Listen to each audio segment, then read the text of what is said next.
Okay, good evening, ladies and gentlemen, dear colleagues and friends of the Käte Hamburger Center, Law as Culture. I'm very pleased to welcome you to tonight's forum evening.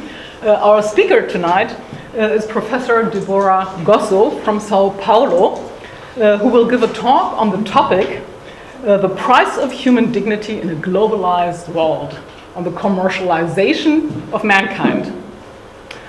The human body and its parts have long been targeted for commercialization, for commodification. This has happened really throughout history and all over the planet and in all various cultural settings.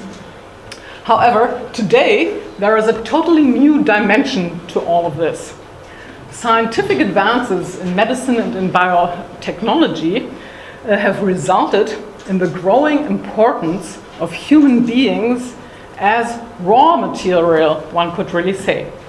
Almost all parts of the human body are needed: hair, blood, organs, bones, or the entire corpse. They may be used for entirely different purposes: to cure or save, to improve or enhance, to reproduce or to research, or even for artistic purposes. You might remember the exhibition Body Worlds, where the anatomist and inventor of plastination, Gunther von Hagen, displayed genuine preserved human bodies in his exhibition. In a globalized world with ever-increasing markets, this raises fundamental questions. What are and should be the limits in the use of the human body or its substances? What makes the body and its parts or substances so special and different from other things? The significance and meaning of the body are concepts which are deeply impregnated by culture and religion. They are closely related to notions of personhood and identity, to views on the beginning and end of life, to questions of transcendence. Consequently, they may largely differ from one place to another, from one cultural setting to another.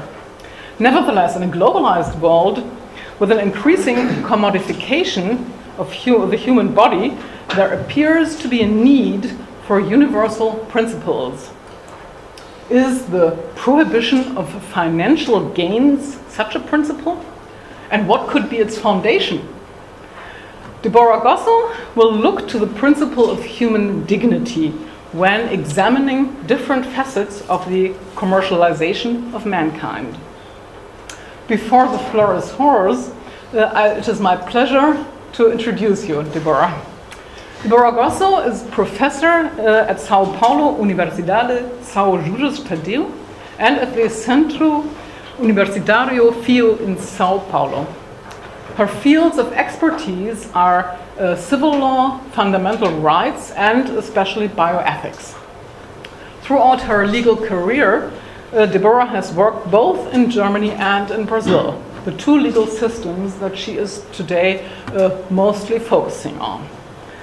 She has studied at the Faculty of Law of the Universidade de São Paulo, where she specialized in private and procedural law and received her master's degree. Subsequently, she obtained another master's in law from the University of Münster before completing her doctoral dissertation at the University of Münster, actually on a dissertation on the principle of transparency and abusive clauses in consumer contracts. Professor Gozzo has researched and taught at various Brazilian universities and has held numerous visiting professorships and fellowships, inter alia as 2006 Georg Foster Research Stipend holder at the Max Planck Institute for Comparative and International Private Law in Hamburg, and in 2014, that's where you have been first here at the University of Bonn, Bonn's German Reference Center for Ethics in the Life Sciences.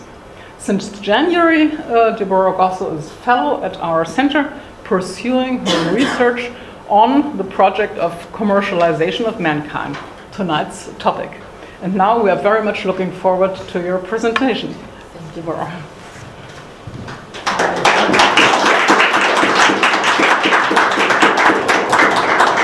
So I thank you very much for this nice introduction.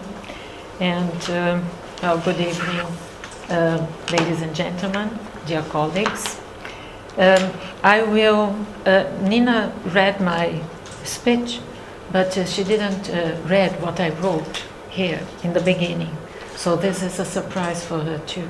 So I will take some moments of my presentation to express my thanks to the two persons that are responsible for my coming to Bonn. As a matter of fact, after these almost 2 months here at the Colleague, I will be going back to my country full of new ideas, but also full of concerns and doubts I wasn't aware of when I happened to arrive in Germany at the beginning of the year. I was full of certainties which partly just melted away. But this is something that I will deal with soon, and that's right. First of all, I would like to thank Professor Detloff for the wonderful invitation to come to Bonn and for the privilege and the opportunity to research and to exchange ideas with my colleagues here at the Käte Hamburger Colleague. I must say that even though I have worked in other research centers here in Germany, and even though I have been teaching law for many years, it is only here that I was really confronted with the problem of law as culture and with the impact of culture on law. I didn't realize that I was holding lectures not only on law, but rather on cultural subjects properly. I have already informed my Brazilian colleagues that I will come back with many new experiences and ideas, and that I look forward to exchanging these with them. I think it will be great. I also want to thank Professor Gebhardt, firstly, for his friendly welcome when I arrived at the Colleague, and secondly, for having given to me so many fresh ideas and new thoughts in the area of the sociology of law. Professor Gebhardt's writings brought me back to the time of my university studies and the classes on sociology of law which I attended then. We had to read Max Weber and Emile Durkheim, and it's really a pity that I forgot so much. But our memory tends to tide out what is not actually needed. So it has been a very nice experience to get in touch again, at least superficially, with such authors. I feel that I just arrived, and yet, most unfortunately, I already have to return to my activities in Brazil by the end of this week. The last 7 weeks were very intense. I read a lot, and I thought a lot about my topic. Besides, I had the wonderful chance to discuss with the other colleagues, together with some German scientists. I'm grateful for these many opportunities. Now we'll start with my topic. If we think about law as culture, we must be aware of the fact that culture is not the same everywhere, and that I personally might have a different view on my many topics compared to colleagues from other continents. I come from a country which is considered to be very Catholic, even though this is probably a misjudgment nowadays. Can law be considered as culture? If we think about the concepts of infrastructure and superstructure in the way Marx did it, we could respond affirmatively to this question. For the law is made to regulate a specific society. It's not a universal phenomenon, but rather a genuinely national affair.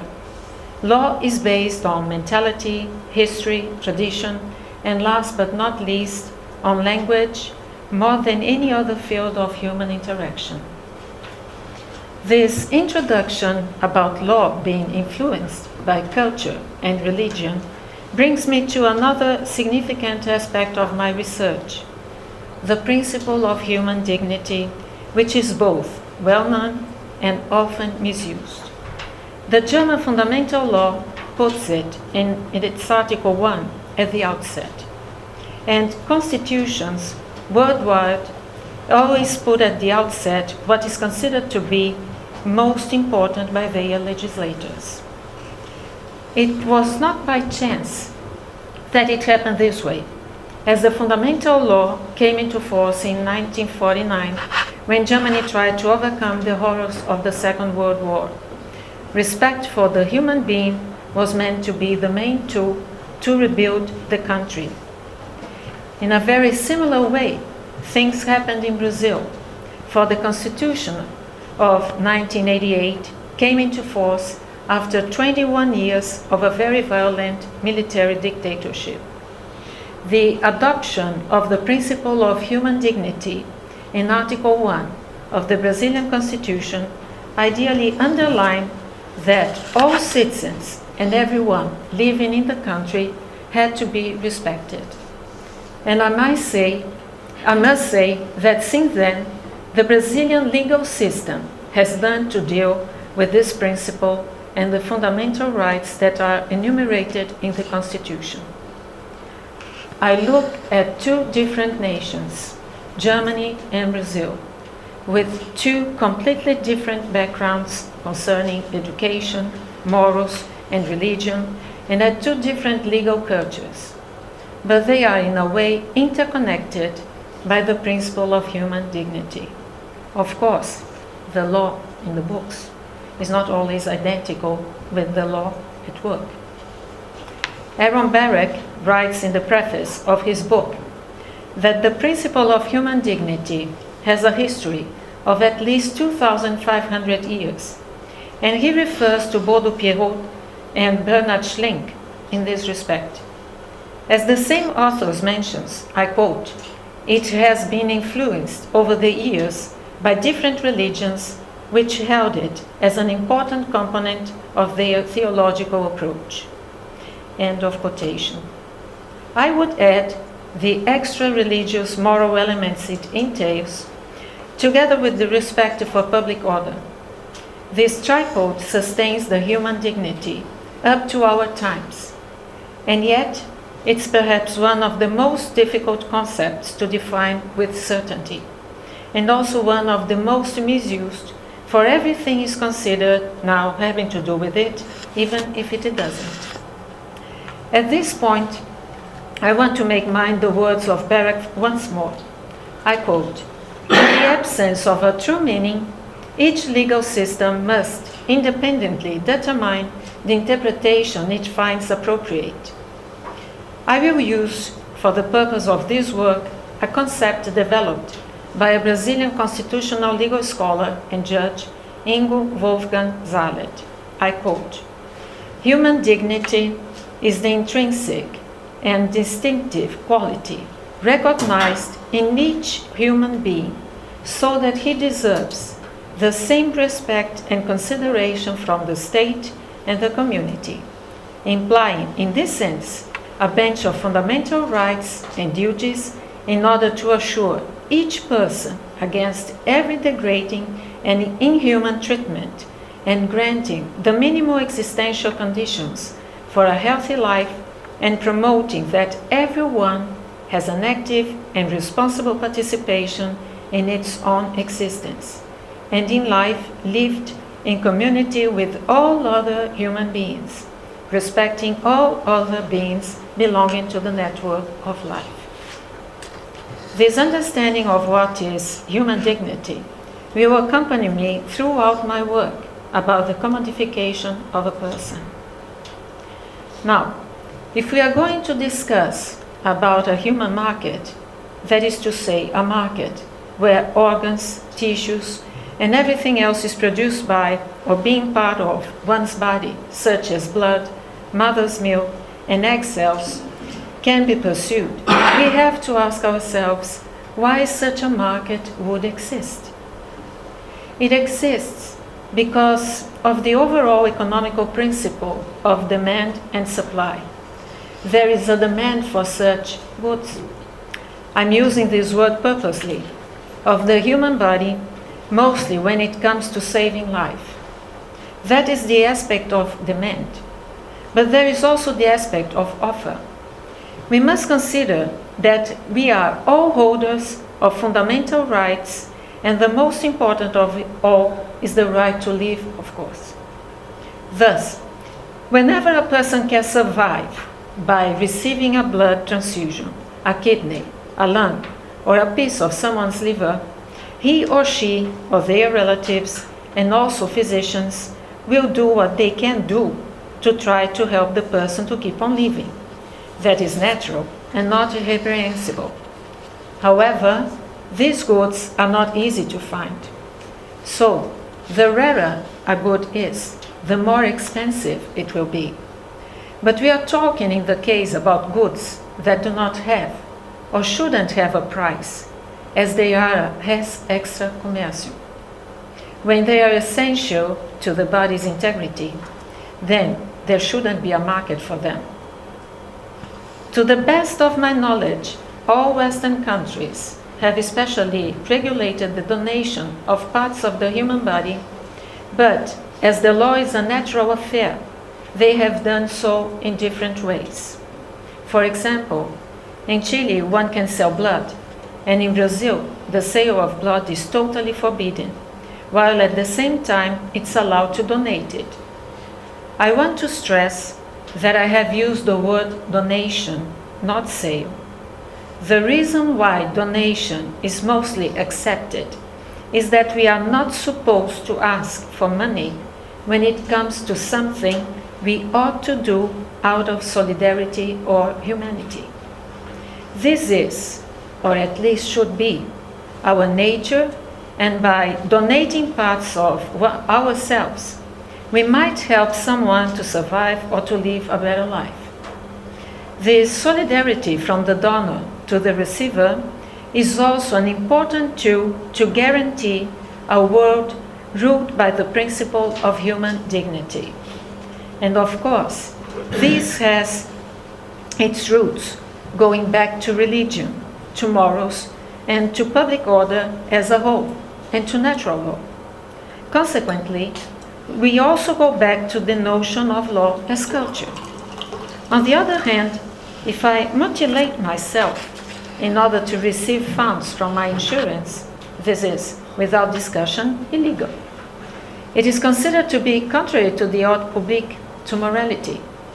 On the other hand, if I consent to the removal of an organ to have it transplanted into a sick person in order to save his or her life, this is widely accepted not just from a legal point of view, but also from a religious and moral one, as long as I do not damage my own health by allowing this removal. In Argentina, there was a project of law that would have allowed parents to authorize the removal of their heart if it were to save the life of their child. The project was not approved, but it's clear enough what a gruesome kind of pressure such a norm would have had on the society, and above all, on the families concerned. Since it's not possible to cope with the number of people waiting for a transplant by means of donations, people try to buy organs in a so-called black market. The American journalist Scott Carney has called that kind of market red market, in a very subtle allusion to the blood that flows in the veins. There are merchants who earn a living by managing the sale of organs offered by poor people. Traffic of human organs seems to be a big business. By comparison of the percentage of poor people in the world and of people who have enough money to pay. But such activities affect the dignity of those who apparently decide autonomously to be contracted. One of the oldest ways of earning money with the body was prostitution. Since ancient times it has existed, and it's personified by the biblical Mary Magdalene. This use of another person's body, as opposed to the sale of body parts, is not forbidden in the Western world, as long as It's based on an autonomous decision of the person who sells her or his body for sexual purposes. On the contrary, what is unacceptable is the illicit exploitation of body parts and, of course, the exploitation of persons who are made sex slaves against their will.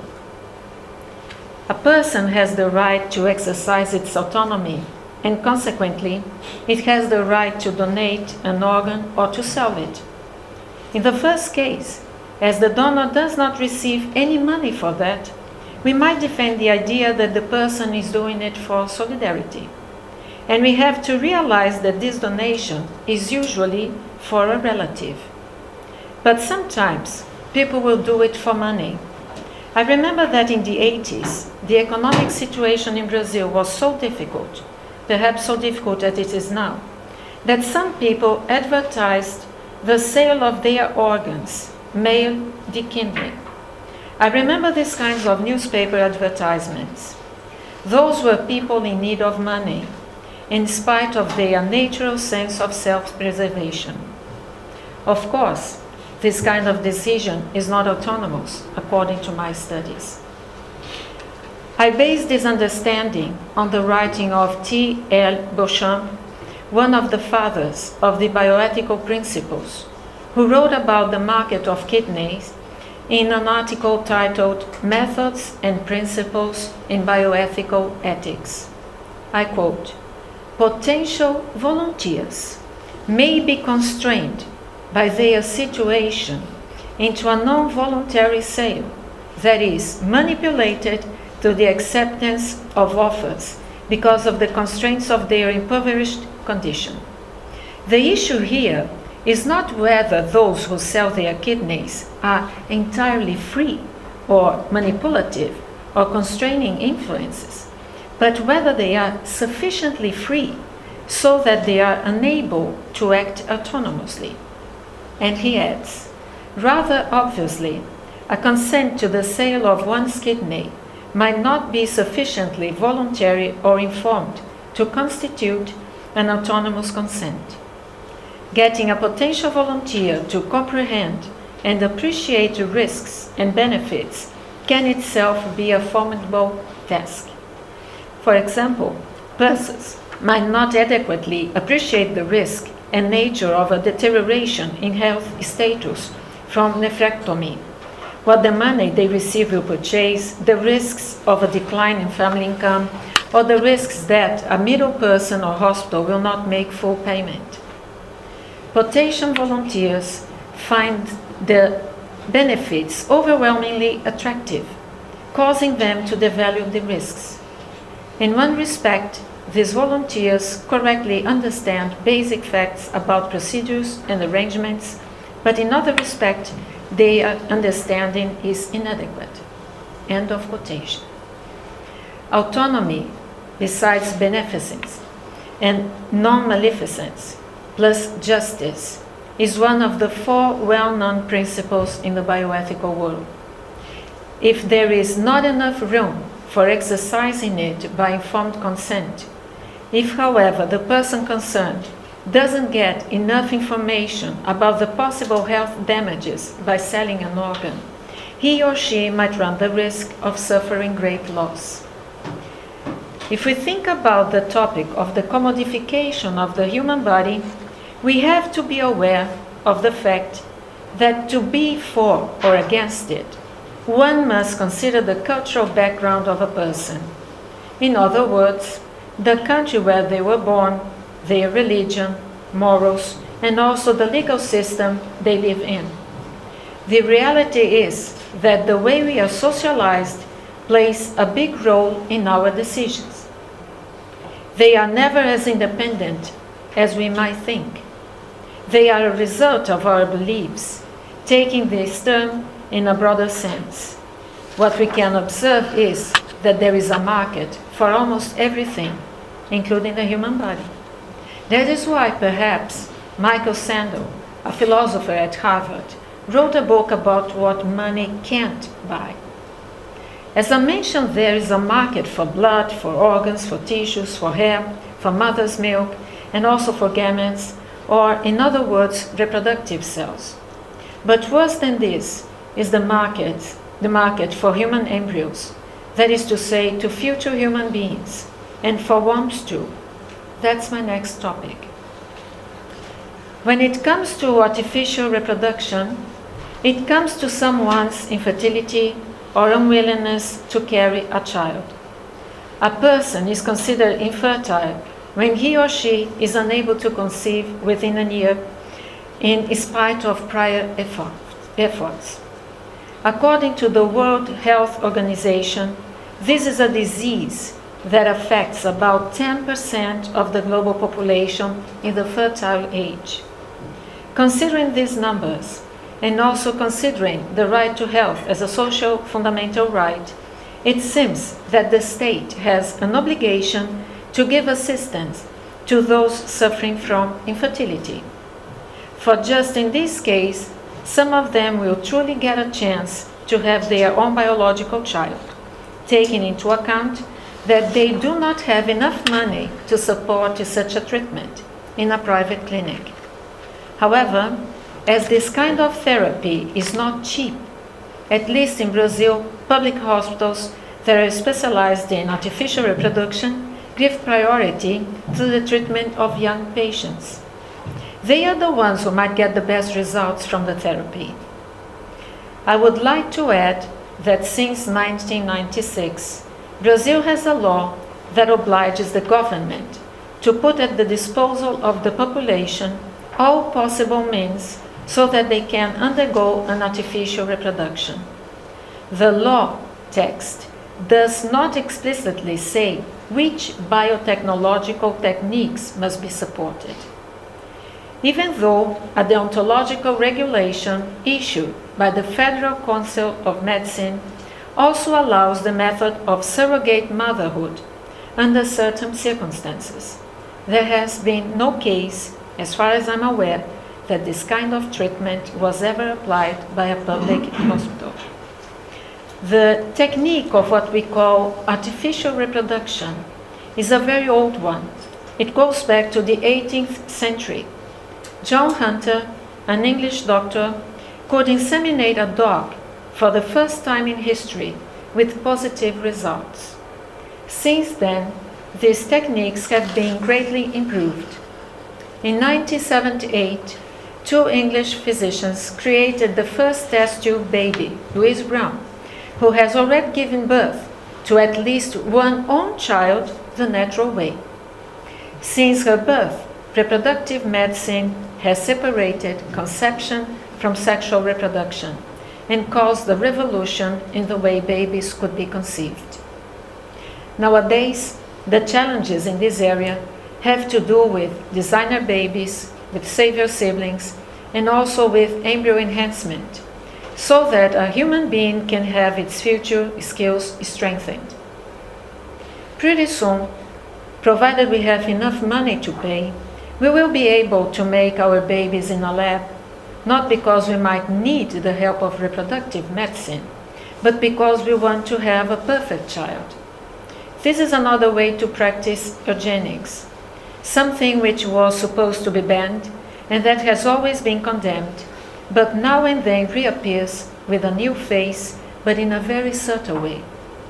For sure, we should make use of the advantages of biotechnology for the sake of our offspring. But I wonder, how far can I go in this aspect? Are we really willing and prepared to live in a perfect world, in a place where money keeps on dictating the rules, thus playing a big role in society? These advanced techniques should apparently be at the disposal of everyone. However, this is not the case. It's for wealthy people only.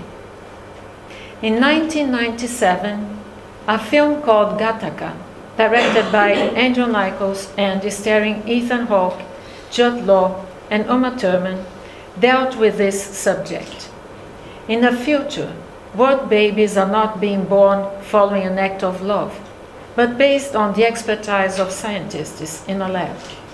Here, they would eliminate all future diseases this person might have. the ones that were born from love would be discriminated because their health status would not reach perfection. These normal beings would be the ones to serve the others, to do the job none of the perfect beings would be willing to perform.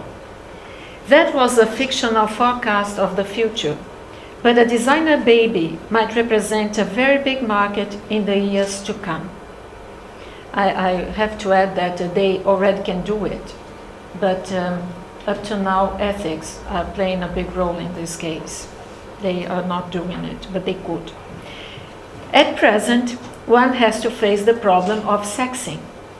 Although this method, which consists of choosing the sex of the baby, is forbidden worldwide, it's nevertheless being practiced because the parents-to-be pay for a pre-implantatory diagnosis, after which they dispose of the remaining embryos.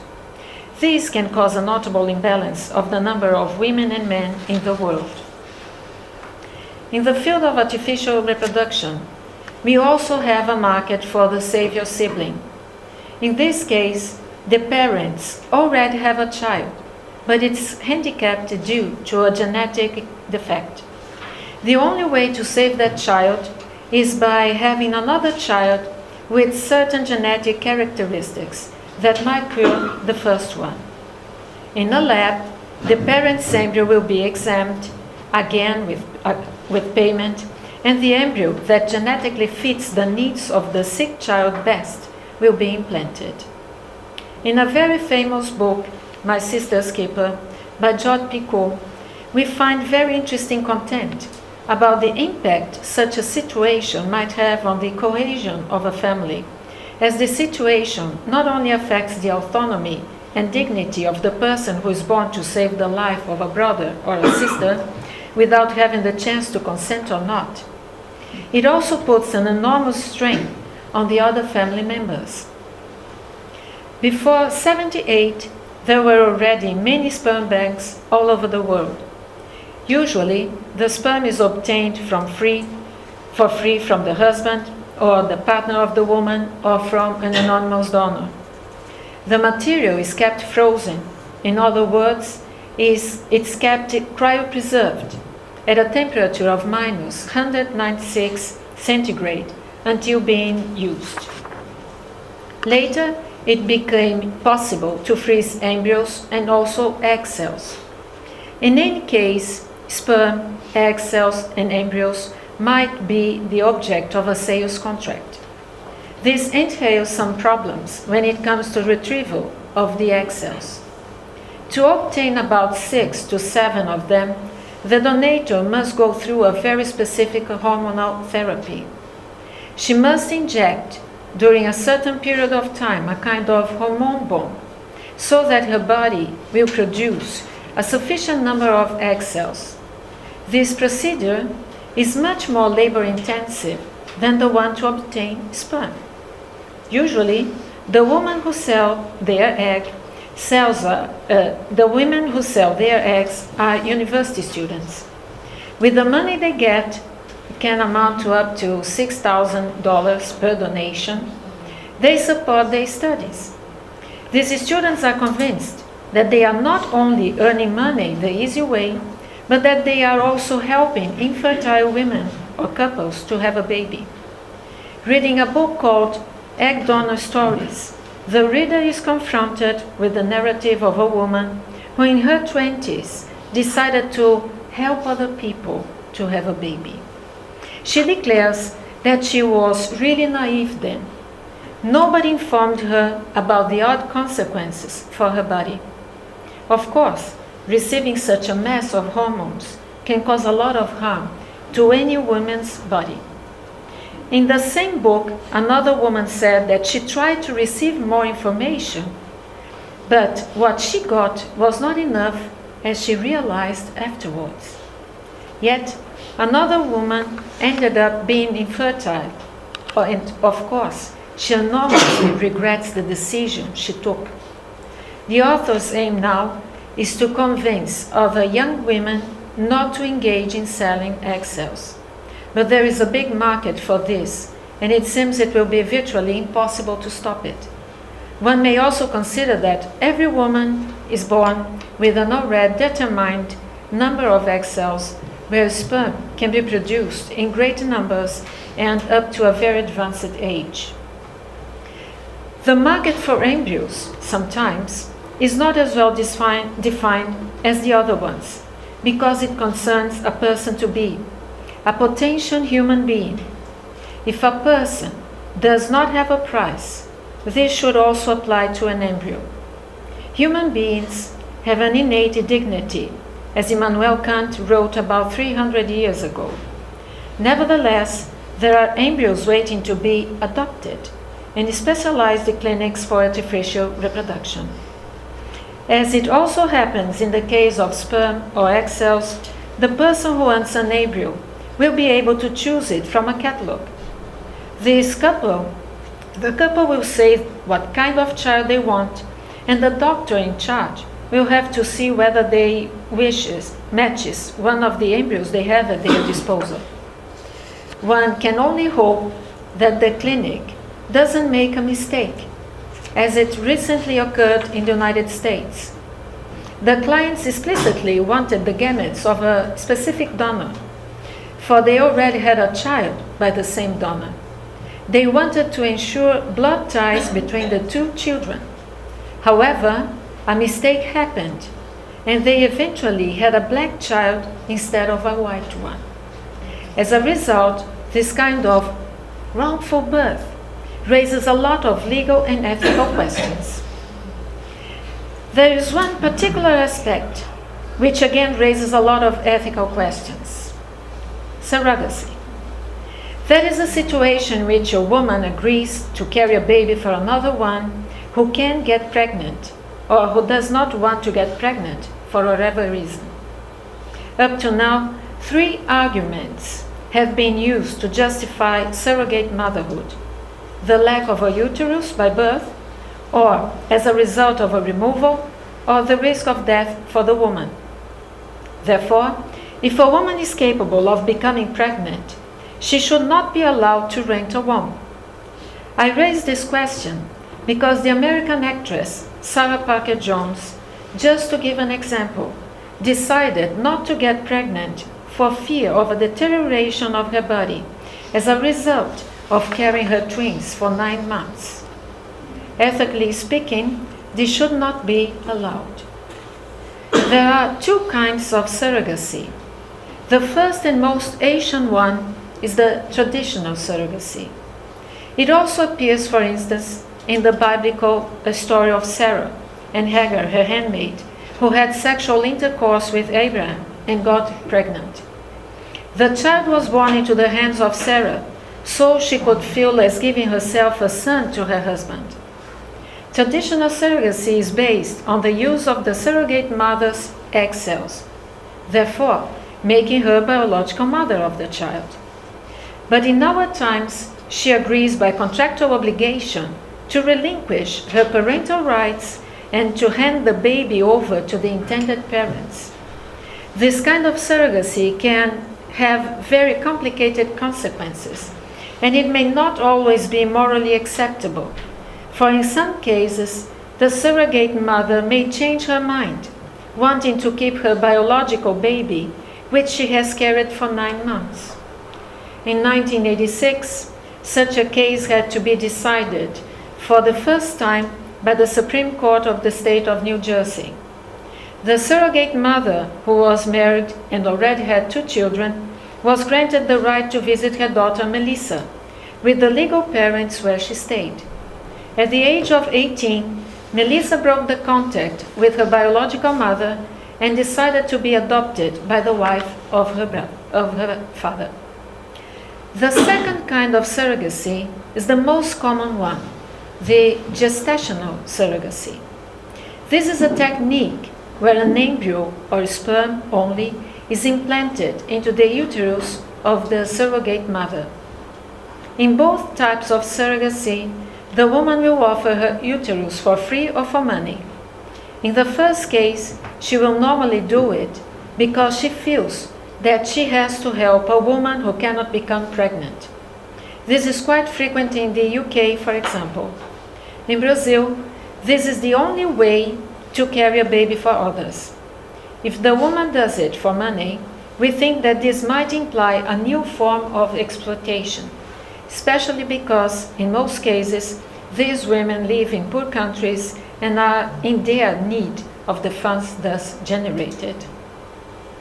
In some situations, adoption should be encouraged by the lawmakers as a possible alternative to surrogate motherhood. After all, there are so many children desperately wanting to be adopted into a caring family. But the main question here are different. During a pregnancy, there is a deep contact between the surrogate mother and the baby itself. And the woman may face difficulties by knowing that her baby must be handed over to the contracting parents after her pregnancy. These 9 months are really important for the development of the child. Shall we then be allowed to buy a baby, a human being, this way?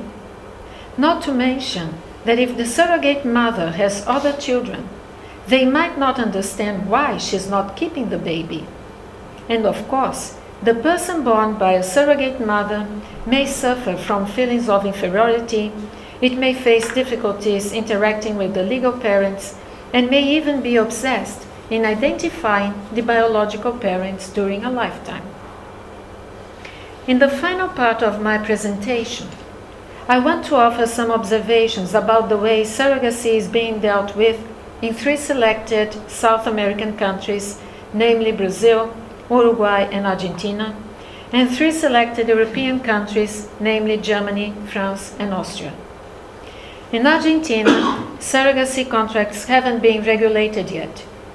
There have been 2 cases already, as far as I know, and in both situations, the intended parents were authorized by the court to register the child as their own.